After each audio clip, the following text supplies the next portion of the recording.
All right, I'm going to do this. I'm going to do that. Oops, I want to go there. All right. All right, so welcome to our Carp Hills Turtle Conservation Project webinar. I'm Janet Mason. I'm with Friends of the Carp Hills, and I was the project lead for this turtle conservation project in 2022. I'm going to ask everyone to please stay muted and to turn off your videos if possible during the presentation. And if you have, I'll take questions at the end, and you can put any questions into the chat. You can put any questions into the chat, or we have a small enough group, you can just ask the question in person at the end of the presentation. The other thing I'll say is that there are a couple of rather gruesome photos in this presentation. I'll try to give you guys a heads up before I get to them, or you can, be warned ahead of time. Let's put it that way. All right. Oops. So we'll go here. So this version of the report, I have modified it to remove a lot of the map information. Some of you who live in the area will recognize some of the places, but we're probably not worried about you here on the call. What we're mostly worried about are people there are still poachers out there, people who poach turtles, and there are also people who will look for the eggs to eat them. So we are trying to keep some of the information about actual locations not too public, let's put it that way. So from acknowledgements, first of all, we could not have run this project without a donation from the Bell family. It came in, I think it was March, and they said, they wanted to support conservation. And the first thing that came to mind was we need to do something about understanding turtle behavior in the Carp Hills, which I'll get into. So that was been where a lot of the money has gone to. We'd also like to thank Dave Seaburn, who is Mr. Turtle. Many of you probably know him as the Canadian Wildlife Federation biologist who pretty much dedicates his summer to helping turtles, and to all his staff people as well.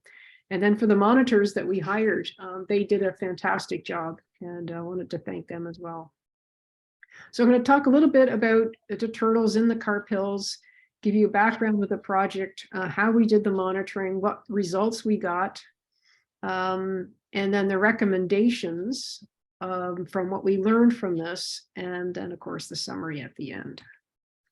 So very briefly, there are three types of species of turtles in the Carp Hills.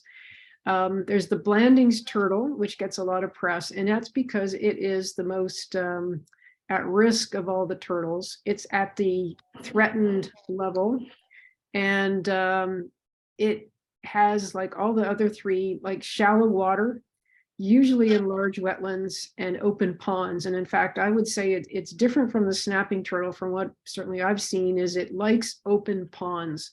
It really isn't much of a river turtle that I've seen. And the main aspect that I think one of the reasons that puts it at risk is it takes a long time to get to maturity, whereby it will reproduce.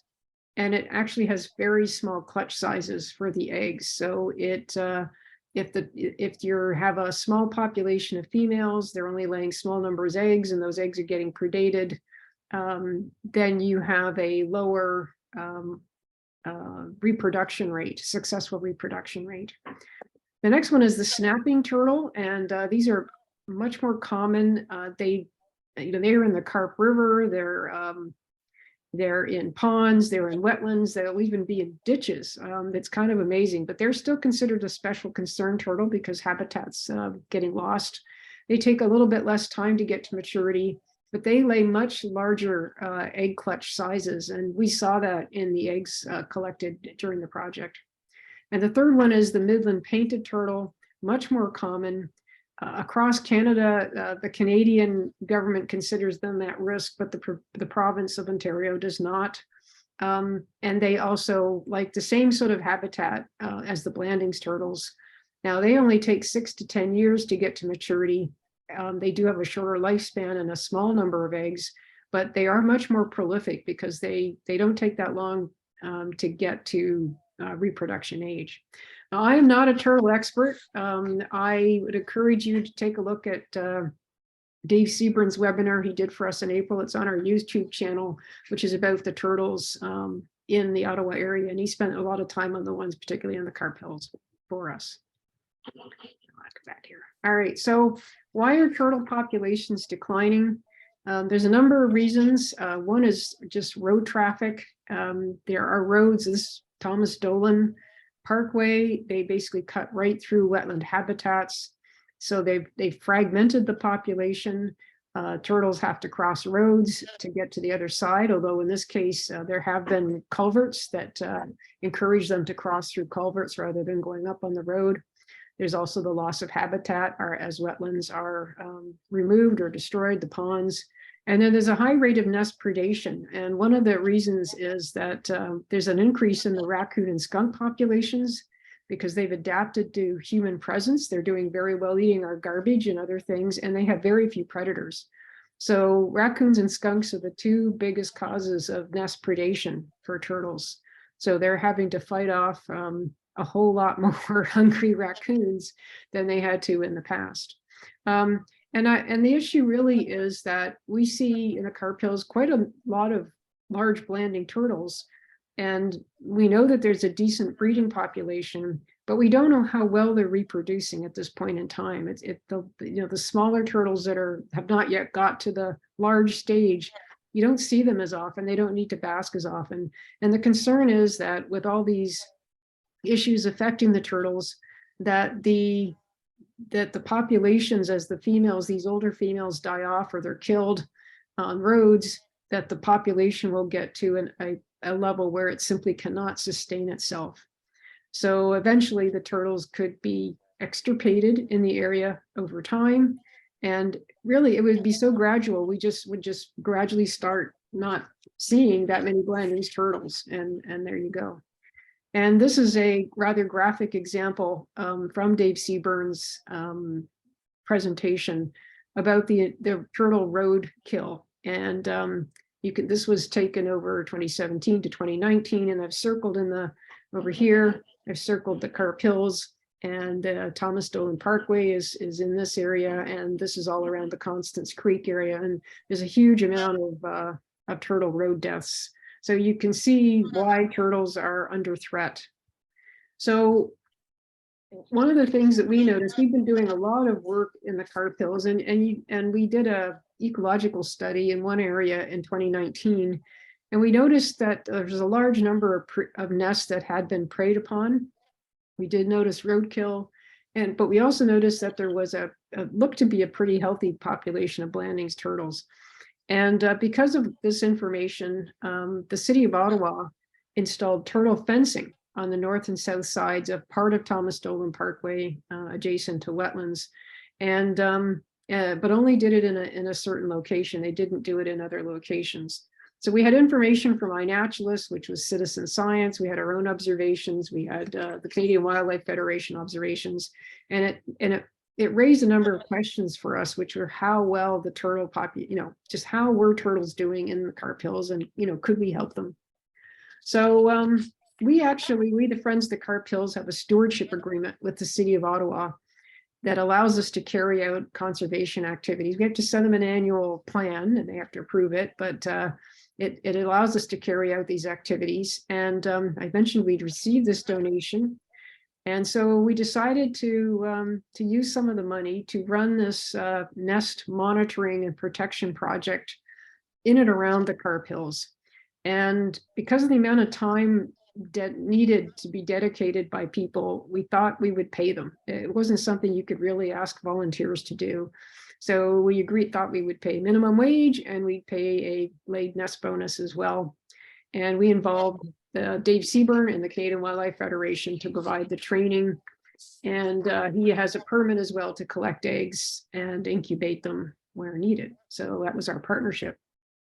So we posted on social media. We posted the job application on our website and publicized it in various places. We had 16 people who applied. 8 people were interviewed. I did the phone interviews. We selected 6. We were trying to sort of guess how many we might need, but 2 people pulled out before the training. And in the end, we ended up training 4 people who remained committed throughout the program. So this was our monitoring training here. Before they showed up on the site, actually, I think we have one of our monitors on the in the webinar tonight, but we asked them to view various webinars, mostly by Dave Seaburn, to learn how to identify turtles and help them cross roads. And we had documentation on how to run the process, and we did on-site training, and we provided them with safety vests and the permits needed to park where they needed to park, and some nest marking flags. And there were some lessons learned, which we'll come back to on this. But essentially, it started off right away when we were already getting turtles right in the first day. We also used the money to construct nest protectors for use by the monitors. And these were built to the Canadian Wildlife Federation standards. You can see that it's hard to tell, but they're actually exit holes. So you put these over the nest, you pound long nails through the 4 corners to keep the raccoons out. And then when the little turtles hatch, they can make their way out through the holes and into their nearby wetland, hopefully. So we placed a number of these throughout the monitoring area so that the monitors could easily access them. And then later we placed them closer to some of the roadsides because we were finding that there was a fair amount of activity on the road shoulders. So what the monitors did is they focused on doing evening and morning, and did it throughout June. And the reason that they were doing the morning and evening is because that's when turtles are most active in laying, according to Dave Seaburn. And it doesn't mean they won't lay during the day. Somebody muted. I don't know if there's an issue there, but anyway, so the monitors would patrol morning and evening, and we had a sign up sheet. They went from roughly 6 a.m. to 9 a.m. and 6 p.m. to 9 p.m. And they had to walk each area and drive along a designated road. And to their credit, only 3 monitoring sessions were missed. I mean, that's pretty amazing. So really, we did have very good coverage during the peak turtle laying time. Now, I just wanted to show you guys, we have a map, which I deleted, of the whole monitoring area and where the monitors were going. And that is, the full report actually went to the city of Ottawa. So the technology, they had to have some kind of GPS system. So most of them used, I think actually all of them used their smartphones. We had a shared Google Drive, and every one of them had their own folders, and they would upload their photos and their records in their folder for each morning or evening that they were working on it, or where they were monitoring. Some of them chose to use iNaturalist, and we obscured all the locations and added them to our project. And we asked them to use a tracking app so they knew where they were. And I used Google Earth to record all the observations, which allowed me to support some of the mapping work that I did. So overall, we had 80 observations of turtles and turtle activity. And we did 3 sort of main areas. There were sub-locations to some of them. 34 Blandings turtles, 21 snapping, 6 painted. We had various attempted nests. That is, we didn't know what kind of turtle it was, but you could tell because the holes were dug, but there were no eggs. And again, 11 predated nests, most of which we didn't know what kind of turtle, but you can tell it's predated. There's a hole and there's remains of eggs found. And all the detail was kept in a spreadsheet. So there's a whole series of maps on the turtle data. We tracked where turtles were laying nests, or where they looked to be doing nesting behavior, which could mean they were actually laid eggs or they were attempting a nest. We had mapped where they abandoned nests. We mapped where we saw them just traveling over land because they had to get out of ponds and travel to find a nesting place. We mapped the predated nest location, and we mapped dead turtles, because we did in fact find a number of dead turtles. And so this graph shows you that the season started off right away with snapping turtles. Like they were the ones in yellow, and we had a large number of snapping turtles in the first maybe week and a half. And then it's really switched over to Blanding's turtles. They were later in the season.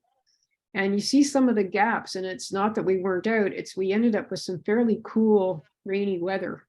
And turtles were not out in that type of weather. And then it warmed up again. So you can see that actually in that in the graph data. And also we mapped where the turtles, where we found the most types of turtles, and this is by the various locations that we were particularly interested in.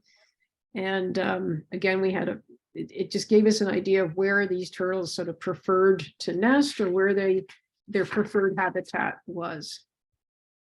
So in the end, the nest protected, we had 9 nests, snapping turtle nests, and 1 painted turtle nest protected with a box. And then the Canadian Wildlife Federation actually collected and incubated eggs for 5 snapping turtle nests and 4 Blanding's turtle nests. Now, CWF, because of Blanding's, the Blanding's turtle threatened status, they prioritize collecting eggs for Blanding's turtles.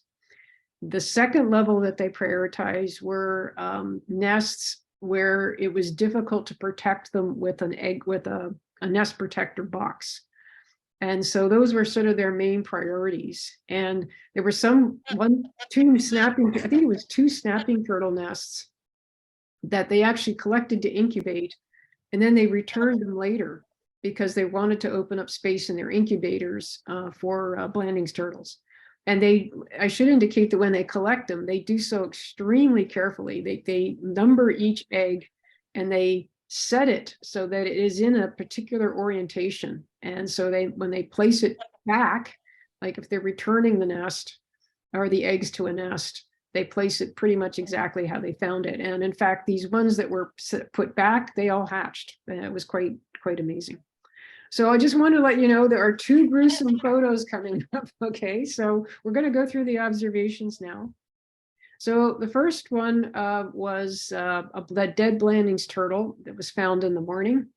And this was right on Carp Road, I will say. And one interesting thing that we learned was that sometimes you can actually collect the eggs from a dead Blanding's turtle, and they can be viable and can be incubated and then returned. So our dedicated monitor, Ria, drove all the way, actually first to the Canadian Wildlife Federation, and then she drove all the way to the Rideau Valley Wildlife Center with this turtle carcass, because you can see there are some eggs. There were still eggs in that turtle. It was a female turtle on the road. Unfortunately, it was determined those eggs were not viable. Second gruesome photo. This was interesting behavior. One of our monitors, Lynn, was out in the evening and found a decapitated painted turtle. The raccoon was there. It had eaten the turtle's head while it was laying eggs, and was busy, I guess, eating the eggs when found. So that was kind of interesting behavior. We knew that the raccoons were harassing turtles and wanted the eggs, but we didn't know that they would actually kill the turtles. We had a Blanding's turtle on 2 separate occasions. You can see on the 14th of June and then the 22nd, and we don't know if it was the same one. Each time laid 1 egg, and actually took a fair amount of time to do it, and then wandered off. And neither of these eggs, it turned out, were viable. And we learned from Dave Seaburn that turtles will often just void a single egg if it's non-viable. Why they do this, we don't know, but it was interesting. We don't know if it's the same turtle. Dave found this behavior very odd, and that there would be an identical location for a single egg, like what would that be, 8 days apart. It was very unusual. Another example of turtles, this was very late in the evening. In fact, this was around midnight. We had a very dedicated turtle monitor. There was one location where there were 4 Blanding's turtles on the road shoulder. 2 laid eggs, or 2 were successful nests. and the eggs were, she protected them with nest protectors, and they were collected, the eggs were collected the next day. But the comment that she was making was that while the turtles were nesting, there was a raccoon that was harassing them and touching them and trying to get at their eggs as they were depositing them. And the turtles come back to the same locations every year. And so the raccoons are not stupid. They actually hang out and know where these turtles are. And I mean, you can see the time, right? This was at 12:45 a.m. You know, she was out there basically fighting off the raccoon, and managed to actually get 2 very viable Blanding's turtle nests because of her work. The other thing we found, and this was happened to be one of our monitors for 2 top photos there. This is a Blanding's climbing a rock, and it turned out that it flipped itself over while it was trying to climb over the rock. It appears that they don't do very well at flipping themselves back, so they could actually, I guess, die if they flip themselves over. And then another Blanding's turtle was found just there, lying in the open, flipped over. It was okay. Our monitor found it in the morning and flipped it back, but what was it doing there?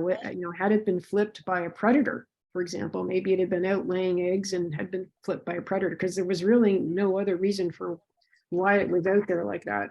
But it obviously had been unable to right itself. So, you know, we definitely confirmed that Blanding's turtles are what are crepuscular, that is dusk and dawn and nighttime egg layers.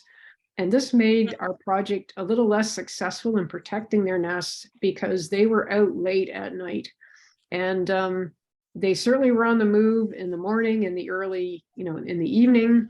Sometimes they were engaging in big laying behavior, and our monitors could see that, but the monitors couldn't stay late at night.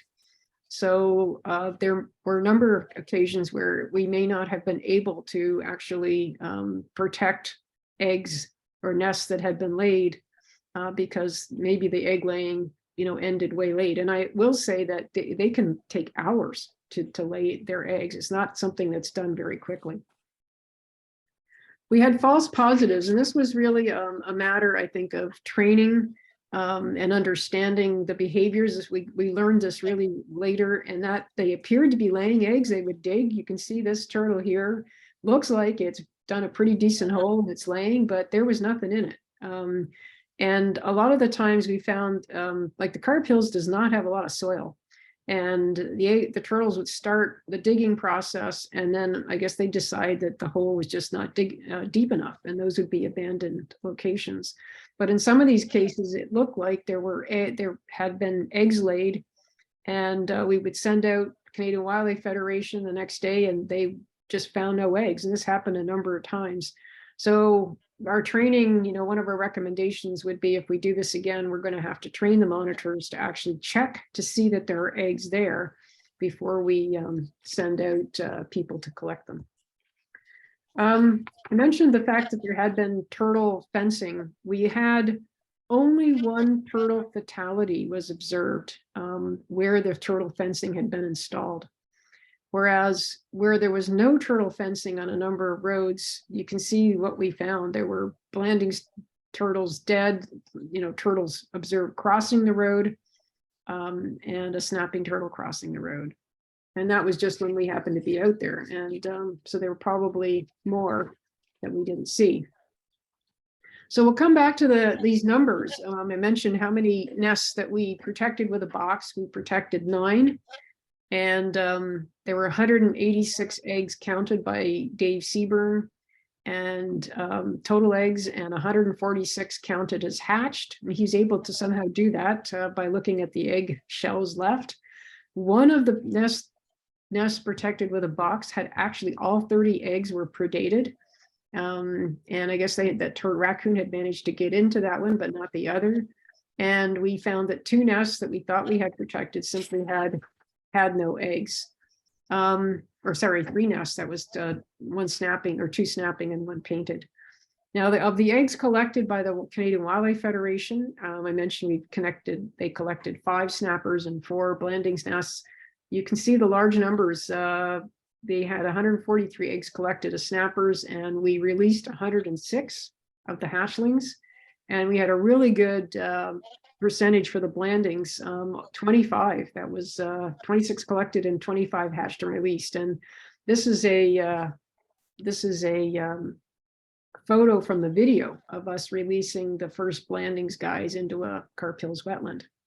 And you can just see from this the difference in size of the clutches. And this was 4 nests, 26 eggs, right? And here you can see 5 nests and 143 eggs. It was so there you can see that there's quite a difference in the number of eggs laid by them. So from a results perspective, our general observations, and this is really quite ironic, is that the successful nests, at least the ones that we found, because we only found where we were, that of the successful nests, most of them were laid on the road shoulders. And if they were protected with a nest box, or if they were collected by the Canadian Wildlife Federation for incubation and release, then they did just fine. However, if there was no protection on the road shoulder nests, then they were predated, like they were definitely eaten. The other problem, of course, with the road shoulder is that the turtles risk being run over by cars, either before or after attempting the nests. And the shallow soils in the Carp Hills definitely pose a challenge for turtles. They made many nest attempts, which takes a fair amount of energy. I mean, they're definitely expending energy making nest attempts. The interesting thing is they must be nesting successfully somewhere in the Carp Hills, or in the areas where we looked, or where we weren't looking. They have to be doing it, being successful, because otherwise the population wouldn't be what it is. So, and we didn't find that or see that many painted turtles. And given that there's a large painted turtle population, the small number actually observed in the nesting process was kind of interesting as well. So just a nice collage of our turtle monitors participating in the hatchling releases. CWF invited us to all the hatchling releases, and as the eggs hatched over a period of about 10 days, we got to go out and release them in different places. And I can't tell you just what a magical moment it is to release these little guys in their wetlands. And you can see where they're stored in here. They don't know anything except a little plastic container, and suddenly they're out in their first little pond, right? And off they went.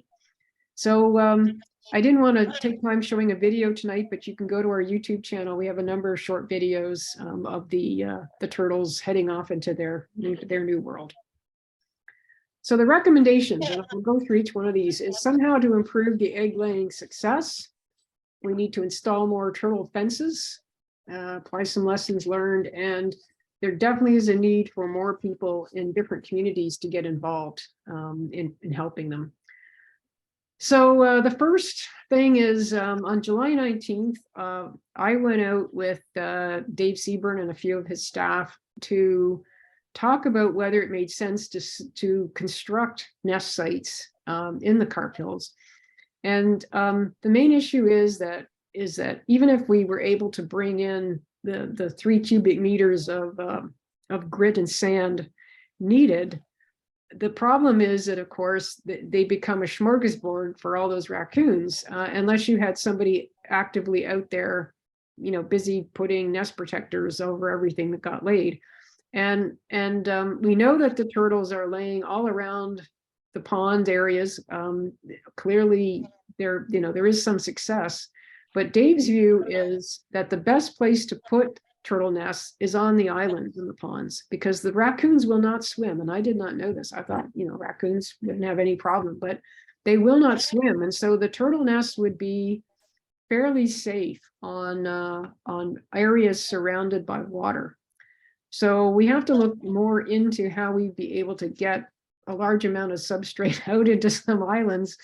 And we had some interesting ideas. Our trail coordinator, who's ex-Air Force, said maybe we could get it dropped in by helicopter. That would take a fair amount of money, but it's an interesting idea, because I don't know how. Oh, we've talked about trying to get it in by snowmobile during the winter. And the Snowmobile Club is up for that. We probably should have another chat. And again, it's the issue is, how do you get way deep in the bush there. How do you get a whole lot of material in for them? And anyway, so that was that. I think just actually constructing nest sites that aren't protected implies that you have to basically have people out there monitoring them, and that's an awful lot of work. The next thing was when we sent the report to the City of Ottawa's turtle fence project manager, but we think we identified 3 locations where we felt it would be beneficial to put up turtle fencing. And so, well, I guess when they have the funding, they will take a look at that. I certainly got positive feedback from the information. And we don't have to read all of this, but we did do a lessons learned. We held a meeting and got input on a shared document on how we could do this better with respect to the monitoring. And, so we don't need to go through all this, but the main issue, I think, was really using iNaturalist, make sure everyone used it, because that seemed to be it made it easier, because I was busy trying to figure out all this data coming in from the monitors using different methods and trying to tie a location to a particular turtle. Well, iNaturalist would do all that for me. And I would just have to take the information, throw it into Google Earth, so that I could plot it on the maps the way I wanted to. And we also talked about more training with respect to identifying nests that really had been laid. And I think one of the most important things is we were getting, people had heard about our project. And so we were getting contacted by email and Facebook to say, hey, we got a turtle, could you come out and help us? And this was, in the Carp Hills and in the Carp Village and in other places. And I know of 3 locations where I think it would be great to start a neighborhood turtle watch. And we would get what I want to do is contact these 3 locations and try to find someone who wants to be a lead. And we would build a bunch more nest protectors and offer that person some training and give them a batch of nest protectors, and they could be the local resource for a particular community. And we know people care. I mean, there's a lot of people who they wanted to help, and they didn't know what to do. So this, I think, would be really helpful in these locations where there's a large turtle activity there. And it would take the load off us, because I spent a lot of time trying to deal with all of these queries.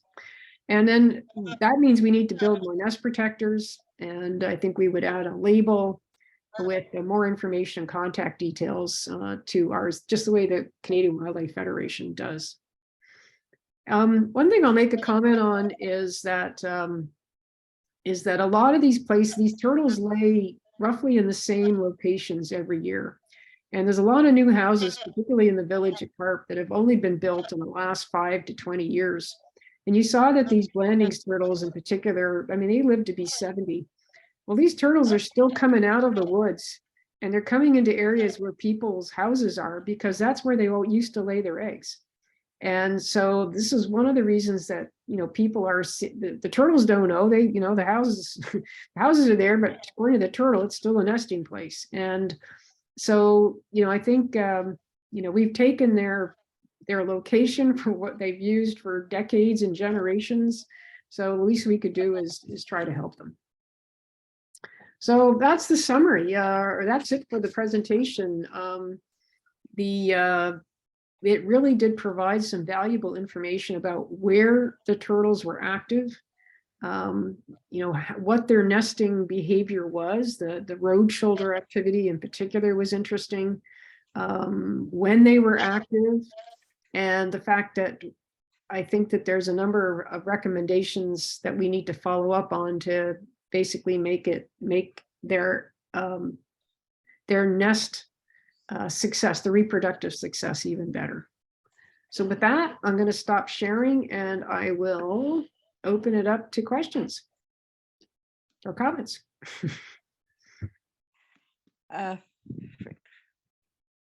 Just go ahead. There's not very many of us to make. can we make comments? Yes. You said that they go back all the time or return to the same sites.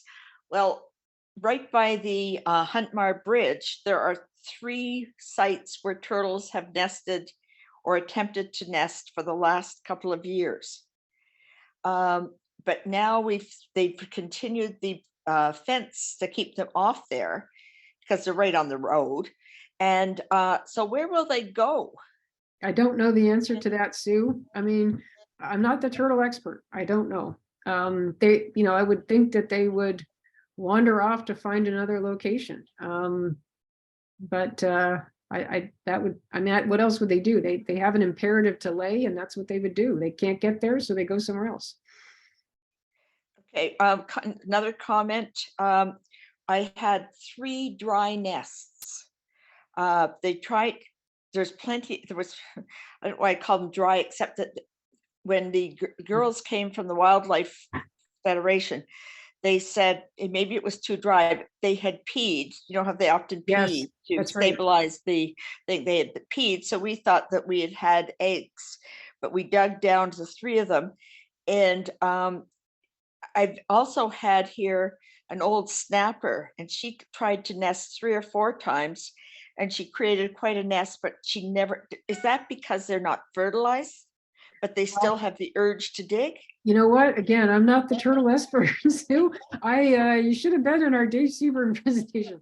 I'm not the turtle expert. However, I just want to clarify for people, one of the eggs do need to stay moist. So what Sue is referring to is when the turtle finishes laying, she often pees into the nest and then covers it up because it helps keep the eggs moist.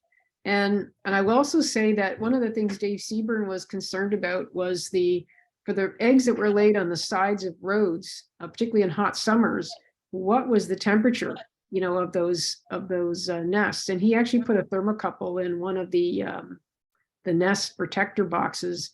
But all of the nest boxes on the side of the road, except for the one that got predated, that they had very successful hatch rates. I mean, not every egg will hatch, right? But they had pretty good hatch rates.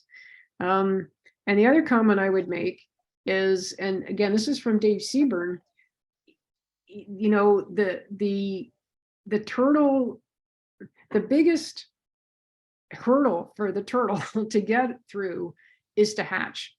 And you know, to have an egg that's viable, that gets laid, that's not eaten, and it hatches and it gets into the water. So one of the reasons that they take eggs out of the wild and incubate them is because they've raised the probability of those turtles getting to adulthood by a huge amount, because those turtles may not even have been, you know, mated out as a hatchling, right? So you know, some of these things you're talking about, Sue, where a turtle comes and it doesn't lay and or you know, the eggs are dried out or whatever, those are all the barriers that successful reproduction faces.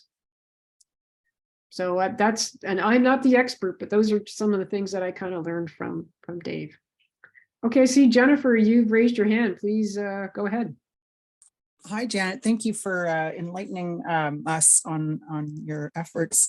Just a little bit of background. I live downtown, well, I guess downtown from Canada. I live near Algonquin College, and I've been interested in the fate of Blanding's turtles populations as an outsider, just, you know, through the news media, whatnot, following their fate. So my son went to the forest kindergarten at Carp Hills Eco Wellness Center many years ago. It was the first year that it was in operation. He went there, and that's when I first found out about the sensitivity of the wetlands and the importance of the ecosystem in that area to the health of the region.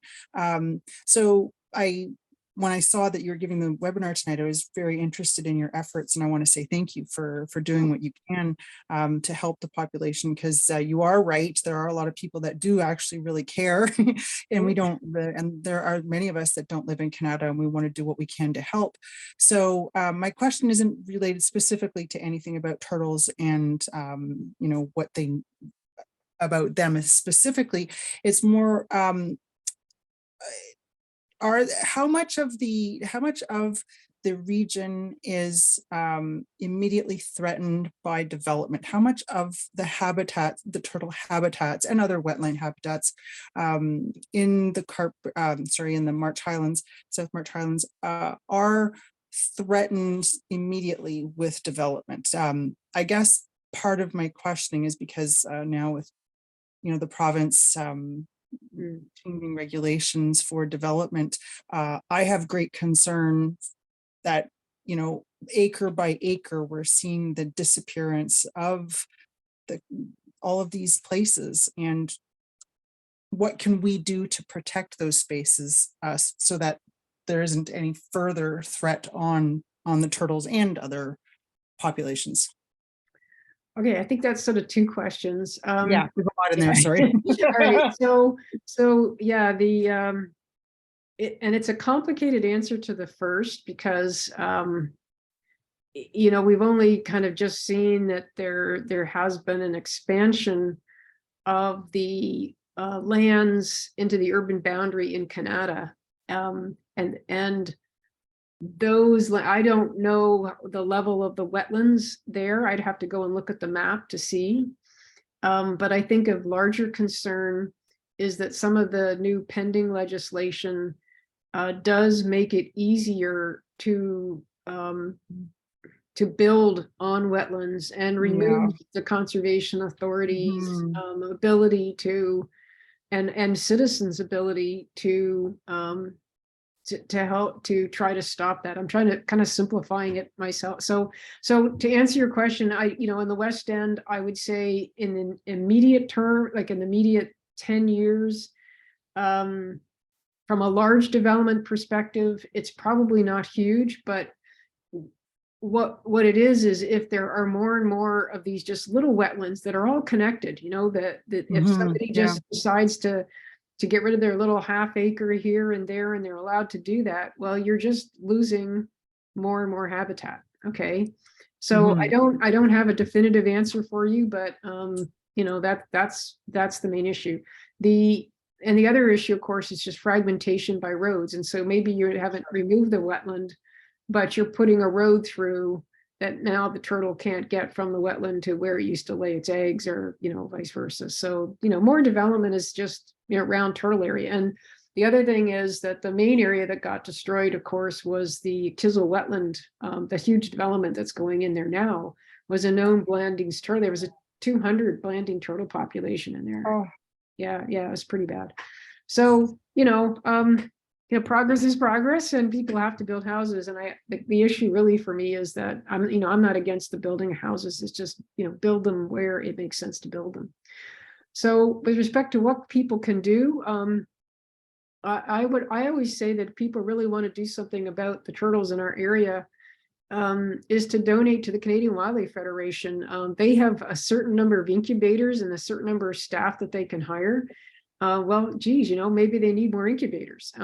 Like he was having to swap eggs out because they didn't have enough space. Okay. And he's collecting eggs from all over the Ottawa area. Right. And not just Blandings, he's collecting the other like map turtles and other things that are at risk. So my view is that the efforts that they are doing is making a difference. And anyway, that would be what I would suggest.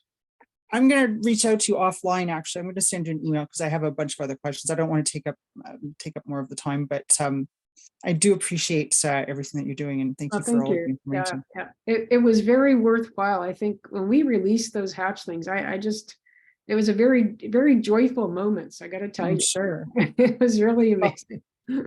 Maybe you're giving me a project to get involved with in the summer, in the spring when we get to all right. Well, do send us an email. That would be great. Will do. Thank you. All right. Are there any other questions or comments? Because we can stop recording, I guess. I'm going to stop recording.